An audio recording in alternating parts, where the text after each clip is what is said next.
Well, nearly 200 pastors have filed a letter with the state demanding they be allowed to worship together again as another Sunday passes with empty churches because of the coronavirus shutdown. 13 Action News reporter Sean Delancey is live near the Strip with those pastors' demands and the governor's response. Sean? Yeah, Nina, this is the first Sunday since that letter went out, and indoor services are still banned in the state of Nevada. A lot of those pastors think that order designed to keep people safe during the time of the coronavirus is unfair.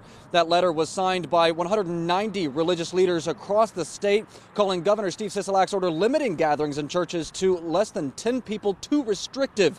The pastors demand Sisolak lift the order immediately. It says every signator has agreed to develop and follow safety protocols and argues that if restaurants, bars that serve food, and marijuana dispensaries can open, then churches should be allowed to open as well. These pastors say that religious freedom is as essential as any other operating business. During Friday's press conference, however, Sisolak said that he hadn't personally received the letter, but knew it existed, and he says it's just not time yet. No one wants churches to open more than me, and my mother probably more than me. I mean, because she is just doesn't think it's the same attending Mass online as it is attending Mass in person. At the same time, it is difficult to social distance in a house of worship. Sisolak says church members are often people most vulnerable to the coronavirus, like the elderly.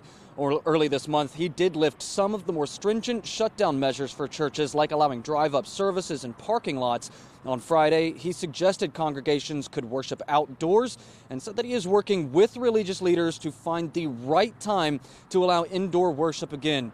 Sisolak says that indoor worship is not in the cards for phase one of this plan, and he says that data will decide how he moves forward.